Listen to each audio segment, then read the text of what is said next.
Em uma época cheia de turbulências políticas, sociais, econômicas e culturais, artistas brasileiros se reúnem para repensar a função da arte e suas possibilidades de provocação, de criação de sentido. Buscavam a liberdade criativa, a ruptura com o passado e a valorização da cultura nacional. A Semana de Arte Moderna tornou-se um marco da cultura brasileira. Eu trouxe elementos, por exemplo, novos de pintura. De que forma esta experiência reverbera até hoje na nossa produção artística? Chamando um pensamento, chamando uma ideia em marcha e um desejo sempre de renovação. Semana de 22. História e legado. Tema desta série do Café Filosófico. Aqui no Brasil, no movimento modernista, algumas mulheres têm importância central. Entre elas, as pintoras Anita Malfatti e Tarsila do Amaral. Diferente do que acontecia no resto do mundo, a arte brasileira precocemente deu oportunidade para as mulheres, mas só tardiamente deu a elas o devido reconhecimento. Transgressão, quebra de paradigma e também a repetição de estereótipos do feminino se misturam na obra e na crítica destas mulheres modernistas. A minha ideia hoje é abordar com vocês uma questão que é muito particular do Brasil, que é a presença das mulheres modernistas no cenário artístico brasileiro. Como é possível que a gente tenha tido no Brasil dois nomes tão fortes, né, Anita Malfatti e a Tarsila do Amaral? Como foi possível duas mulheres terem tamanha centralidade na arte moderna? Em geral, nos mais diversos países, Inglaterra, França, Alemanha, os nomes femininos são muito ausentes da história canônica do modernismo. No caso do Brasil, isso é uma particularidade muito rara. Quando a gente pensa na introdução da arte moderna aqui, o primeiro nome que surge é o da Anita Malfatti e o segundo nome que surge é o da Tarsila do Amaral. Então, essa centralidade das mulheres que a gente tem na história da arte brasileira, ela é absolutamente incomum. Alguém poderia falar, mas tem o México. Verdade, o México é um lugar em que as mulheres têm um protagonismo, né? Sobretudo a Frida Kahlo, ela é muito conhecida. Mas a Frida Kahlo, ela desponta nos anos 30, sendo que o modernismo mexicano, ele desponta nos anos 20, né? Com nomes masculinos também na liderança. Ela vem um pouco depois e nos anos 30, mais considerada esposa do Diego Rivera do que propriamente artista, né? Então, olhando internacionalmente, o caso do Brasil é um caso muito interessante, porque ele desafia as teorias de gênero. Raríssimo a gente ter, em outros países, uma centralidade tão clara, tão decisiva para mulheres artistas. Em geral, os estudos, internacionalmente falando, eles trabalham a ideia de gênero associada às mulheres e sempre na ênfase na exclusão. Ou seja, a pergunta geralmente é por que as mulheres foram excluídas do sistema artístico. Isso vale para o século XIX, vale para o século XVIII, vale para o século XX.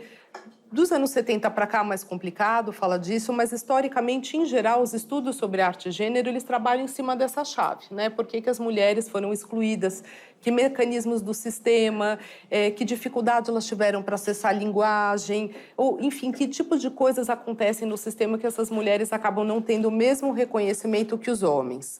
No caso brasileiro, diante do que eu falei, isso fica em questão, não é? Se as mulheres têm tanta centralidade, é possível a gente pensar no gênero como uma questão para o Brasil? Isso faz sentido para a gente? Não faz? Bom, a minha tese é que sim, mas que aqui a gente não deveria pensar exatamente em termos de exclusão, e sim de que modo essa história da arte que deu tanta ênfase para as mulheres, que levou tanto elas em consideração, atribuiu tanta centralidade, de que modo o fato delas serem mulheres implicou, sim ou não, em algum tipo de perspectiva sobre elas e suas trajetórias. Não na chave da exclusão, mas na chave das narrativas e do modo com que essas narrativas atribuem um lugar específico para Anita e para Tarsila dentro do cenário artístico. Ambas foram tratadas pela historiografia a partir de duas perspectivas, ou dois termos, ou de dois olhares.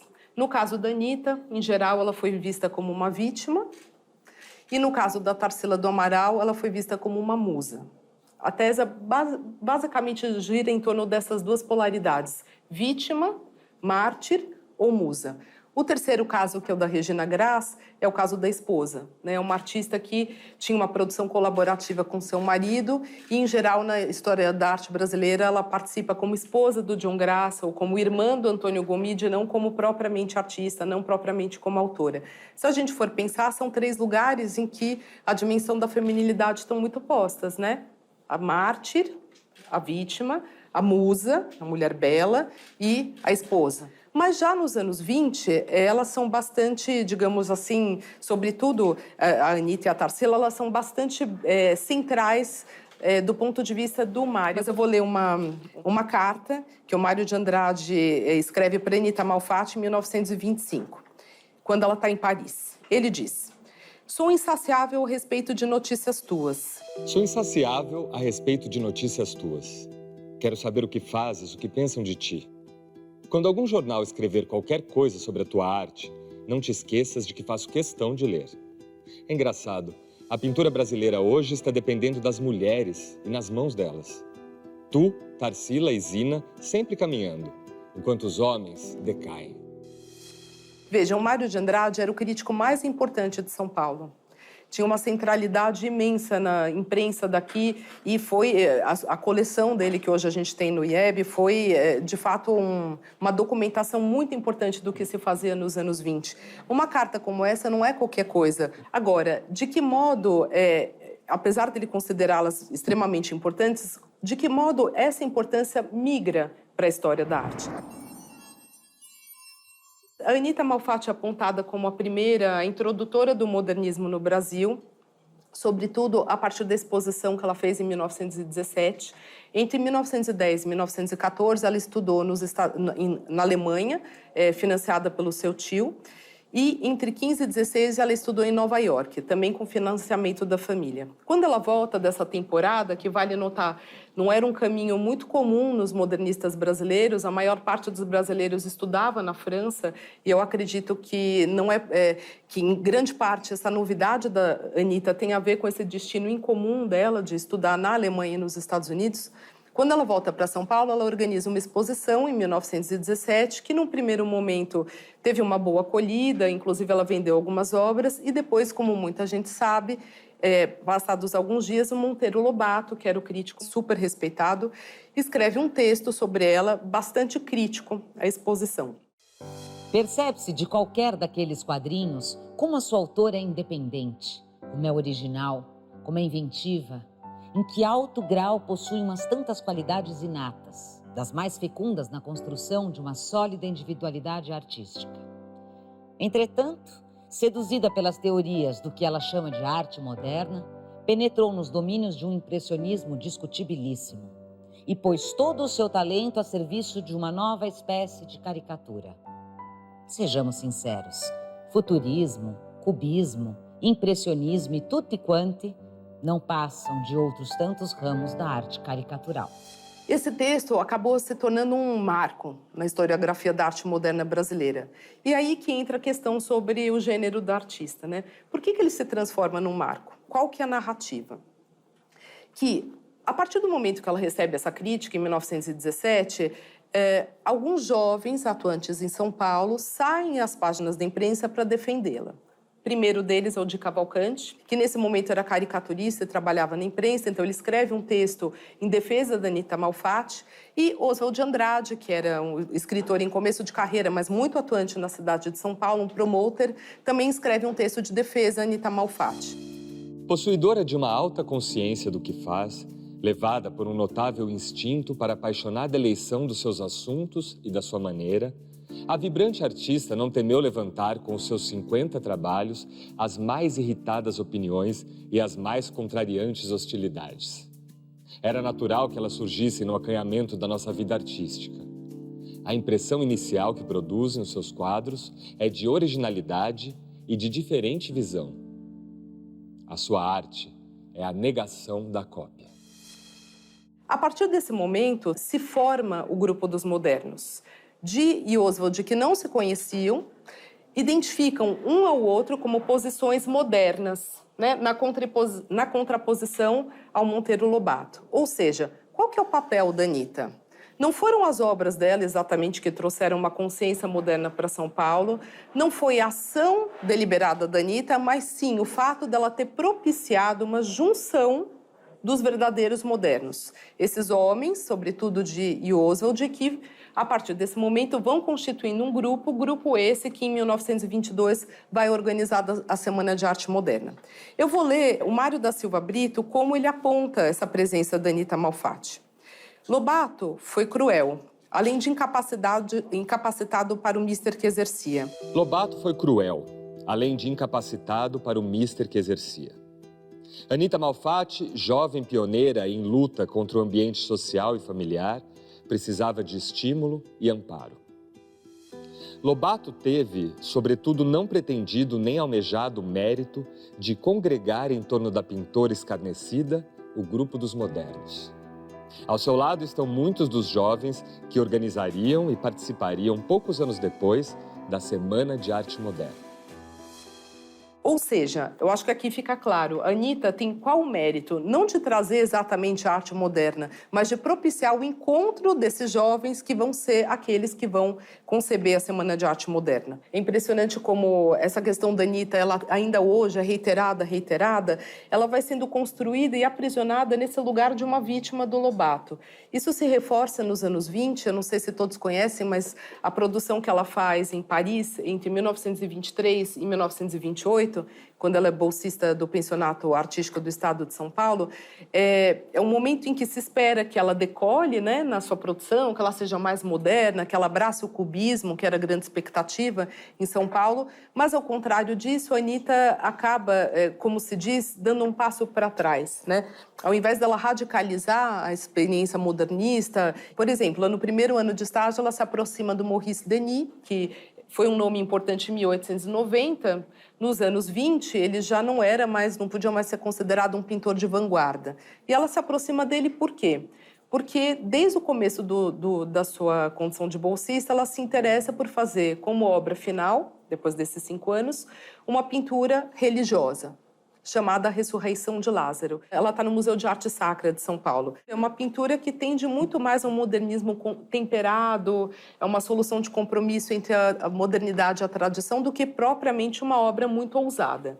Isso se torna uma questão para os modernistas brasileiros. Como explicar que a introdutora das linguagens modernas no Brasil, uma vez em Paris, que era a capital mundial das artes, o templo do modernismo internacional, ao invés dela virar mais moderna, ela fica menos moderna. Como explicar o regresso, né?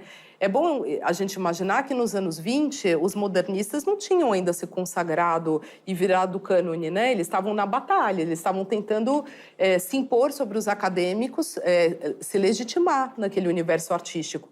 Então, justamente a primeira pioneira dá para trás, digamos assim, entre aspas, era uma grande questão para o grupo. Como eles explicam isso? Dizendo que a culpa foi do Lobato. Desde 1917, a Anitta não teria se recuperado dessa crítica. É como se sempre a biografia explicasse as escolhas estéticas que ela fez. E escolhas essas estéticas explicadas à luz dessa condição de uma vítima, de um destino que, no final, ela não abraçou com as suas próprias intenções, né? Ela foi vitimizada pelo cruel Lobato e isso explica toda a trajetória dela posterior. Essa situação da Anitta, ela, digamos assim, ela adquire mais drama ainda, porque justamente nos anos 20, enquanto ela está em Paris, essa produção vai ser colocada em comparação com a da Tarsila do Amaral. No próximo bloco. Mas a beleza da Tarsila é um capital para ela e é também importante para o marido dela, o companheiro Oswald de Andrade.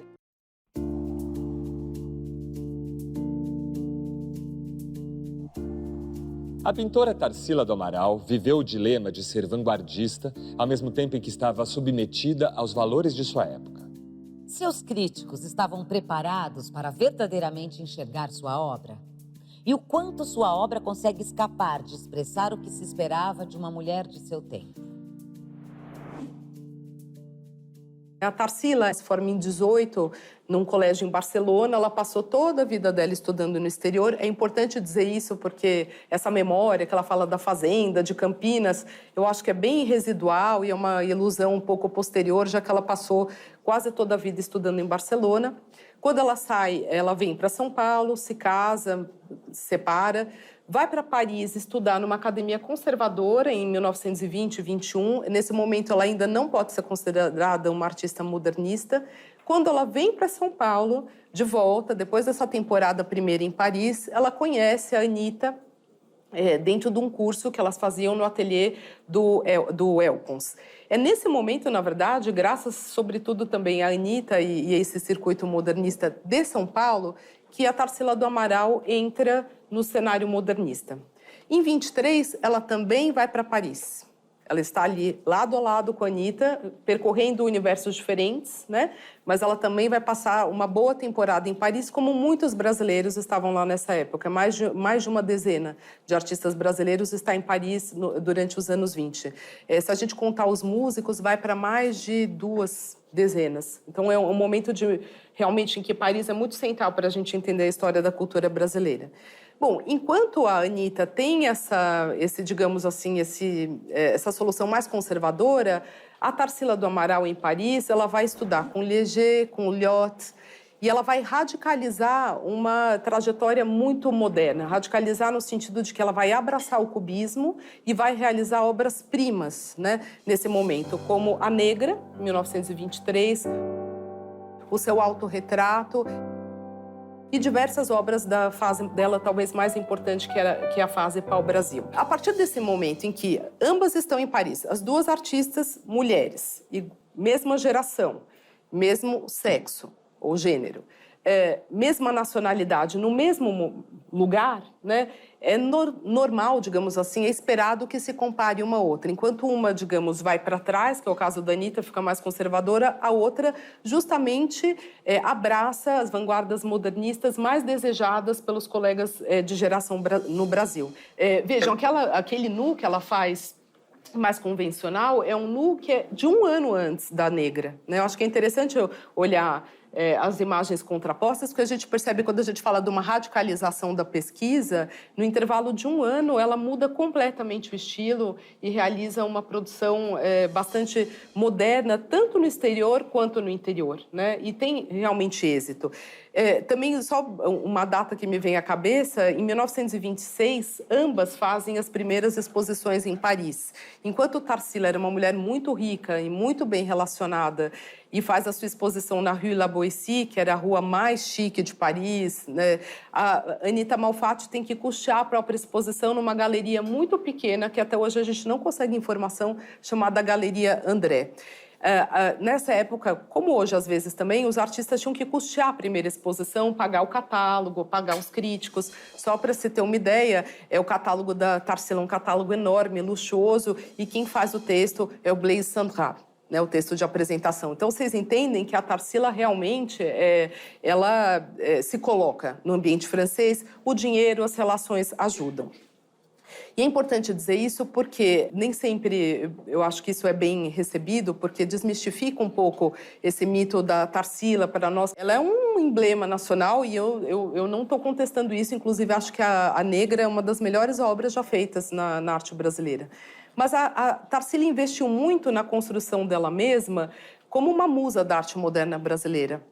Essa ideia da Tarsila como musa Tarsila linda, quando a gente vai para a internet, eu vou pedir, se vocês tiverem curiosidade depois, entrar no Google e colocar Tarsila. Vem um monte de sites, assim, as roupas de Tarsila, a mulher mais bonita do Brasil, a linda Tarsila. Essa questão da beleza da Tarsila me chamou a atenção, o quanto isso está presente nos discursos sobre ela o tempo inteiro, né? Por que a beleza é uma questão tão poderosa para uma artista? Claro que a gente pode pensar, bom, para as mulheres, o corpo é sempre um capital, né? Ou um capital ou uma questão, já que a primeira maneira com que os seres humanos se classificam é a partir do sexo. E, historicamente, as mulheres são o sexo marcado, né, das sociedades ocidentais. Tem essa dimensão, não nego. Mas a beleza da Tarsila é reiterada nessas narrativas. A beleza dela é um capital para ela, ou seja, alguma coisa da qual ela se apropria como importante para ela se apresentar no circuito francês, e é também importante para o marido dela, o companheiro Oswald de Andrade. A Aracy Amaral, no livro mais importante que já é escrito sobre a Tarsila, Sua Obra e Seu Tempo, ela menciona 4 cartas que o Oswald de Andrade mandou para Tarsila, em que ele fala para ela, ele começa falando: Tarsila, vá a tal teatro. Tarsila, se apresente em tal ópera. Não esqueça de se apresentar nos ateliês do Patou e do Poiret. Para quem não sabe, Patou e Poiret eram dois estilistas da época muito elegantes e muito caros. O Poiret é talvez o grande nome da moda moderna, né?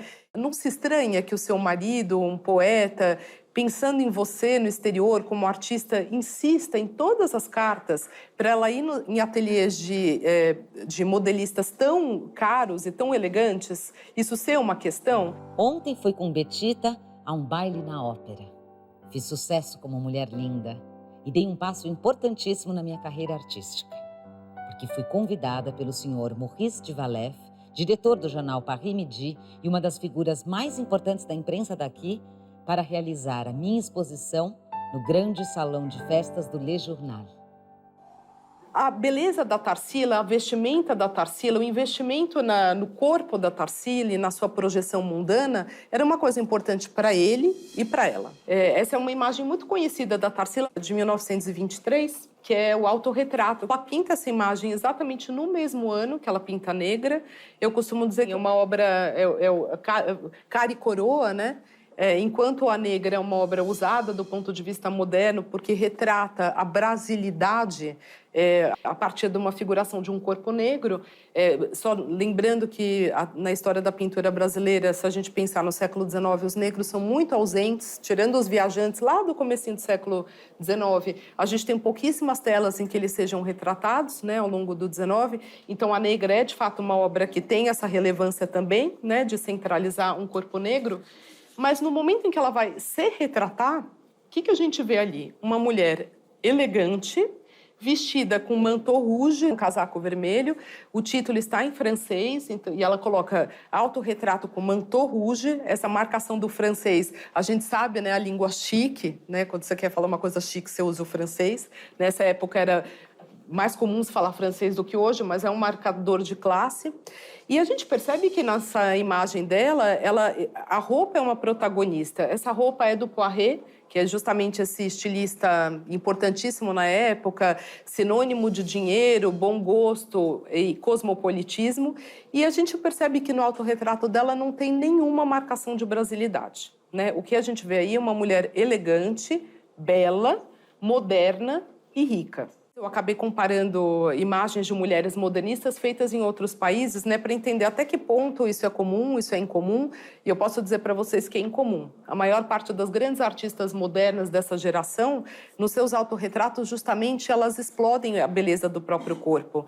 Para a maior parte das artistas modernas, justamente ser moderna era romper com a condição objetal com que a história da arte retratava o corpo feminino. Vou dar um exemplo, que são os autorretratos da Frida Kahlo, né? Vamos pensar, por exemplo, aquele que ela autorretrato com a coluna partida. A gente vê ali um corpo que sofre, né? Um corpo que tem uma enfermidade, que passou por um acidente. Então, um corpo que não é agradável de olhar, não é um corpo belo. É um corpo que fala, que tem um drama, que tem uma história de vida. Uma artista francesa importante nessa geração, Suzanne Valadon, em que ela tem um autorretrato já com uma idade avançada, talvez 50 anos, com as mamas, mais de 50, seminua, né? Com a mama para cima e com as marcas da idade no corpo, né? As rugas, enfim, o tempo vai deixando marca, faz parte da nossa história. E geralmente isso hoje a gente photoshopa, né? Para esconder essas marquinhas, mas essas mulheres modernas lá dos anos 20, o que elas faziam? Muitas delas evidenciavam essa verdade do corpo, e justamente estava aí o ato de modernidade. Então, me chama a atenção que no autorretrato da Tarsila, que é uma obra linda plasticamente, mas desse ponto de vista, o que a gente percebe ali? A recusa, né, a se fincar nessa posição de mulheres modernas mais radicais, né, que fazem do próprio corpo um manifesto político. No próximo bloco. Nos anos 30 e 40, ambas estavam numa situação de marginalidade no campo artístico brasileiro.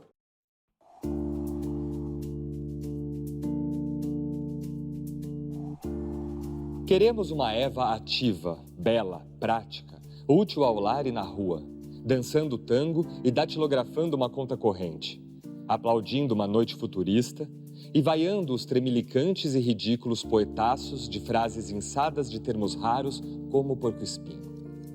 No acampamento da nossa civilização pragmatista, a mulher é colaboradora inteligente e solerte da batalha diuturna e voa no aeroplano que reafirma a vitória brasileira de Santos Dumont e cria o mecânico de amanhã que descobrirá o aparelho destinado à conquista dos astros.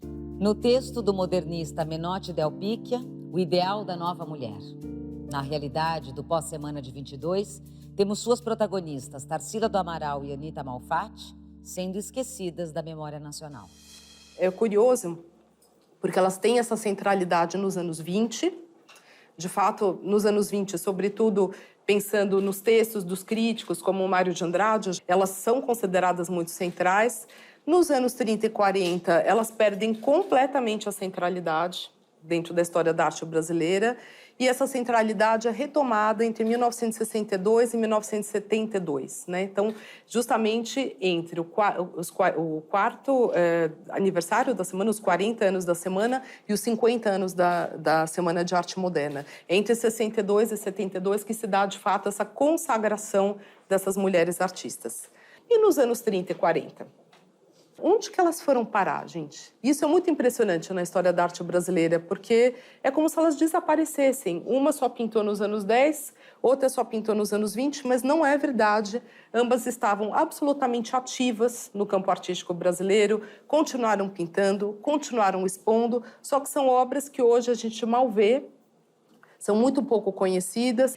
Eu diria para vocês que nos anos 30 e 40, ambas estavam numa situação de marginalidade no campo artístico brasileiro. Então, para voltar ao ponto que eu comecei falando, que o processo de reconhecimento, ele não é linear, ele não é cumulativo, ele não é permanente, mas ele é instável. Os artistas, frequentemente, eles têm instabilidades no seu reconhecimento.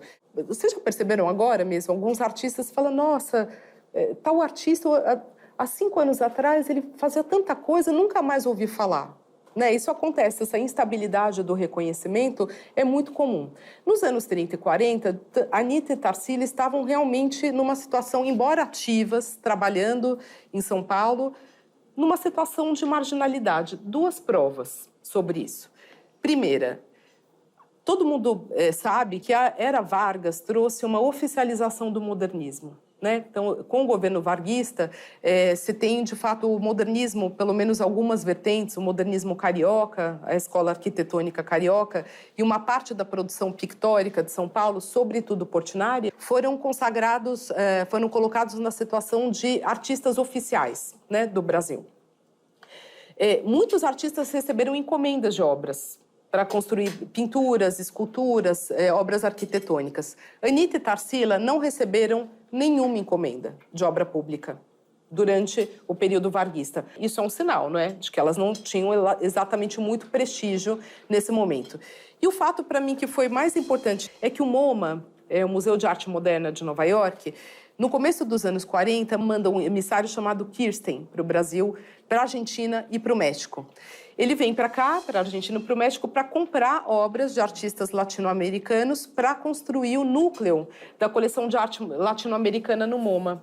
E, muito curiosamente, ele deixou várias cartas, as cartas são super interessantes. Curiosamente, ele não comprou nada da Anita e da Tarsila. Daí a gente fica pensando, bom, ele não descobriu que elas existiam. Bom, gente, São Paulo, nos anos 40, não era um lugar de 18 milhões de habitantes, que nem hoje. Era um ovo, né? Era uma cidade pequena. Ele estava ali sendo recebido pelos artistas. Ele conheceu a Tarsila. Em uma das cartas, ele fala que ele conheceu a Tarsila, a ex-mulher do Oswald, e nem assim ele se interessou por comprar nenhuma obra dela, nem dela e nem da Anita. Agora entrou uma obra da Tarsila no MoMA, agora, 2018.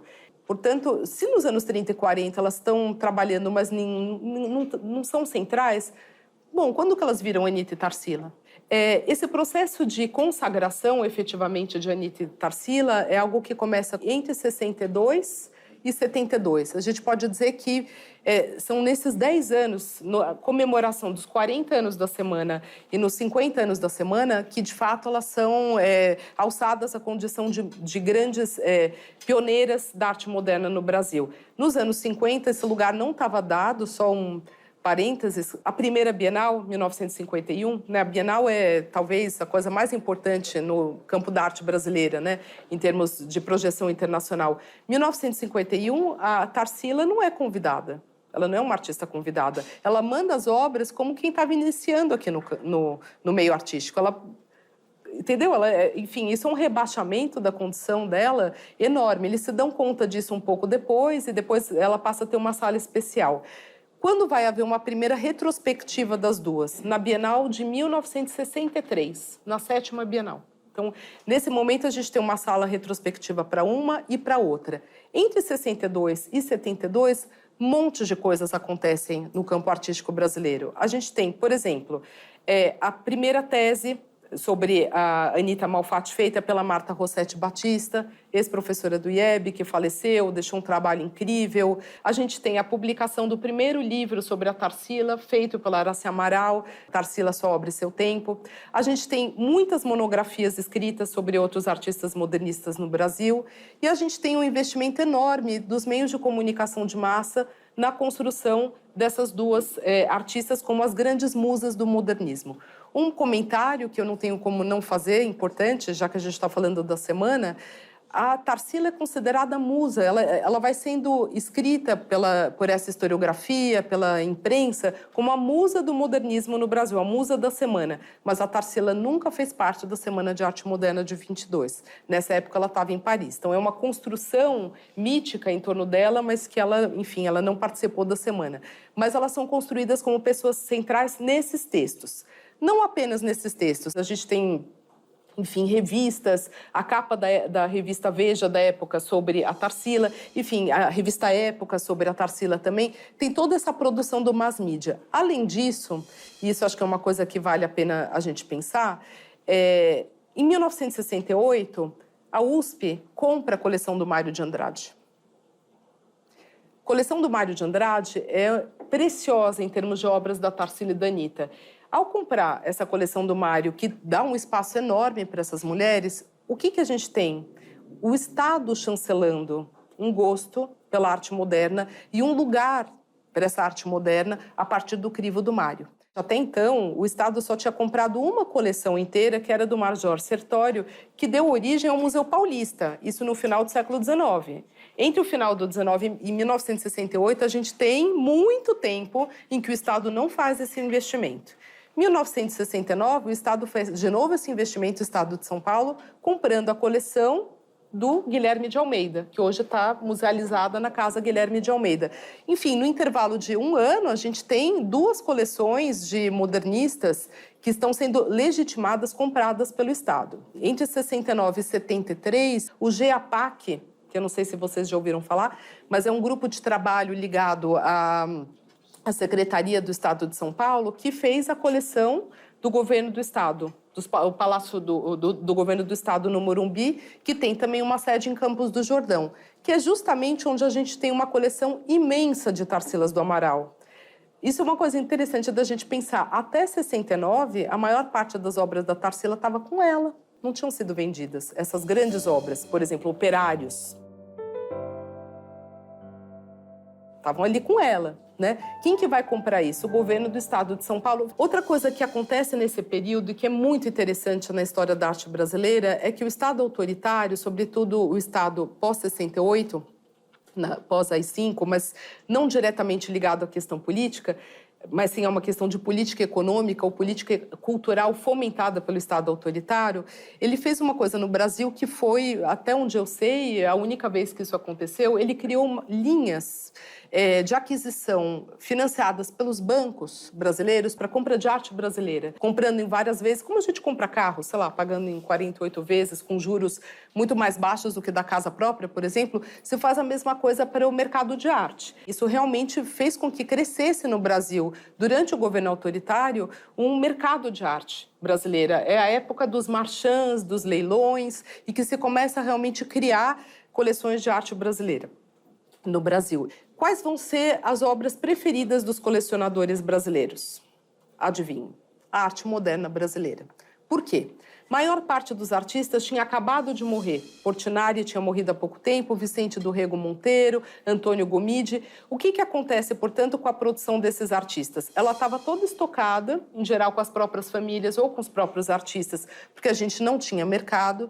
No momento em que os artistas morrem, as obras que eles fazem se tornam mercadorias raras, né? Porque eles não podem continuar fazendo, já que eles estão mortos. E o que é raro é caro. Né? Então, se transforma num excelente investimento você comprar arte moderna brasileira. Então, a gente tem, vejam, no mesmo momento, um mercado aquecido, voltado ao consumo de arte moderna brasileira. A gente tem o Estado chancelando o gosto pelos modernos via aquisição das coleções públicas ou via aquisição de obras para as coleções públicas e uma série de produções acadêmicas sobre essas artistas. A gente tem, portanto, as condições ideais para a formação de um boom. Então,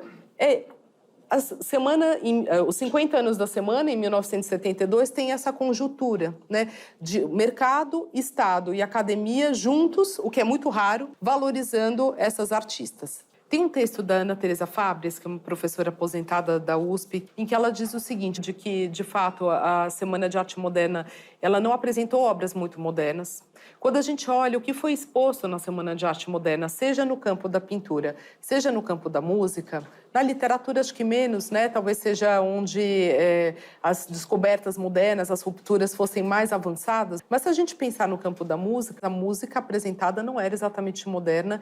E no campo das artes plásticas, que eu conheço melhor, o que a gente tem, o Mário tem toda a razão, é na verdade um conjunto de obras que a gente poderia classificar como pós-impressionistas, alguns desenhos neocoloniais, mas obras propriamente fauvistas, expressionistas, cubistas, a gente não tem, né, no Brasil. Então, do ponto de vista formal, de fato, a Semana de Arte Moderna, ela não foi tão moderna quanto a gente imagina. Mas ela tem, isso eu concordo com a Ana Teresa Fabres, o que foi importantíssimo nela, do ponto de vista social, ela causou uma reação, ela criou uma consciência de modernidade no campo artístico brasileiro. Então, como que a gente deve pensar moderno? A gente deve pensar moderno a partir das obras ou a gente deve entender a arte a partir daquilo que ela comunica com o público? Onde que está, na verdade, a produção artística? Ela está na obra em si ou ela está na relação da obra com o público? Eu concordo com a Ana Teresa que o mais importante é o efeito, a reação que uma obra causa no público. Se é nesse sentido que a gente entende a arte, a semana ela foi extremamente moderna, porque ela causou uma discussão pública, ela trouxe crítica, ela gerou um debate público sobre o que era ser moderno no Brasil. Ela chega a dizer uma coisa que é bem interessante, que no Brasil a gente tem vanguarda antes de ter modernismo. A gente não tem uma produção artística nesse momento, em 22, efetivamente moderna, mas a gente tem um espírito iconoclasta crítico das vanguardas. Então, eu acho que essa seria mais ou menos como eu veria mesmo, pensando que a arte não é em si, mas ela é para, né? Não é a obra, mas é o que ela causa nos outros. E, nesse sentido, a semana, as obras realmente não foram muito modernas do ponto de vista plástico, mas elas causaram uma reação, uma consciência no público muito importante para a gente. No próximo bloco. Então, a gente tem esse lugar para as mulheres que é muito impressionante no século XX, muito incomum. Ao mesmo tempo, o que vem atrelado a essa condição de mulher?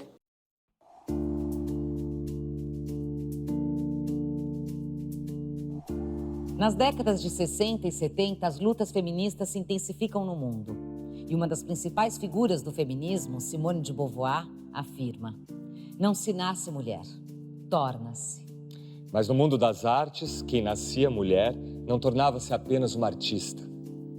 Ela estaria sempre atrelada à sua condição de mulher, de mãe, de musa, de esposa, do lar. Chegamos, então, nesse contexto. Brasil, entre 62 e 72, um contexto político muito atribulado, complexo do ponto de vista econômico, complexo do ponto de vista político, complexo do ponto de vista cultural e complexo do ponto de vista das relações entre homens e mulheres nessa ordem, né? Ao mesmo tempo que a gente tem a marcha pela família, né? Focando, enfim, defendendo uma volta da mulher ao lar, defendendo que o papel da mulher é cuidar das crianças, é cuidar da casa, trabalhar também, mas prioritariamente gerenciar a família e os filhos. A gente tem também um movimento feminista fortíssimo vindo dos Estados Unidos, que aqui é menos forte por conta do contexto político, mas, enfim, as ideias estão circulando. Simone de Beauvoir está sendo lida, né? A gente tem na televisão nos anos 70 Malu Mulher, que era na época era um programa feminista para os anos 70. Dos meus cursos, das coisas que eu escrevo, sempre tive ciúme dos meus sonhos, não podia te contar um sonho que você tem ciúme do meu sonho, você tem ciúme do meu pensamento. Você tá se dando importância demais, você acha que eu vou ter ciúme disso aqui? Sociologia barata, literatura de quinta categoria, isso aqui pra mim não é nada, não é nada! Não faz isso! Louco! Nojento! Não tem importância, não agora. Eu vou me separar de você, Pedro Henrique. Acabou. Acabou tudo. Quero que você vá embora agora. Sua presença me faz mal. Eu não quero morrer perto de você. Que isso, Malu? Você tá exagerando? Então, a gente tem discursos sobre feminilidade muito complexos e muito contraditórios, em disputa mesmo no campo. Diria que um pouco como hoje também, né? A gente tem disputas sobre o que é o lugar da mulher, qual é o protótipo de feminilidade hegemônico. Isso está em discussão, está em disputa entre os grupos. Digamos que o hoje ajuda a iluminar esse momento que eu estou falando. Bom, daí eu queria pensar com vocês e imaginar o que foi para essas mulheres reais receberem essa informação, que é uma informação muito importante, me parece, para quando a gente vive nessa situação de ser mulher, que é um lugar muito dado, né, graças ao corpo. Isso tem mil implicações na vida das pessoas, na expectativa que o mundo tem sobre nós, em termos profissionais, em termos pessoais, e que a gente tem que responder internamente, né, cada um a partir da sua história de vida. O que foi para essas mulheres reais, vivendo esse período atribulado, receberem essa informação potente de que a história da arte brasileira tem dois nomes femininos como sendo os primeiros nomes de introdução e afirmação do modernismo. É muito incrível. Vamos pensar que nos Estados Unidos, as artistas feministas que eclodem aí nos anos 70 com muita força, a grande questão delas, a principal questão, é explicar por que na história da arte não houve grandes mulheres artistas. Vamos pensar que o texto inaugural do feminismo na arte americana é o texto da Linda Nochlin, 73, que se chama Por que não houve grandes mulheres na história da arte? No Brasil, nós não tínhamos esse problema, afinal, nós tivemos grandes mulheres na história da arte, não é? Então, enfim, isso é uma informação poderosa, né, para quem está vivendo esse momento. Ao mesmo tempo, que grandes mulheres foram essas? Como elas nos chegam? O que os discursos falam sobre elas? Vejam, Anita Malfatti foi uma grande artista. Realmente, ela teve um mérito muito importante, que foi o de, sem saber e sem querer, fomentar a união de um grupo de artistas que vão fazer arte moderna, porque ela apanhou do Lobato e ela sozinha não conseguiria se recompor. Ela precisava da defesa dos homens que vão fazer arte moderna.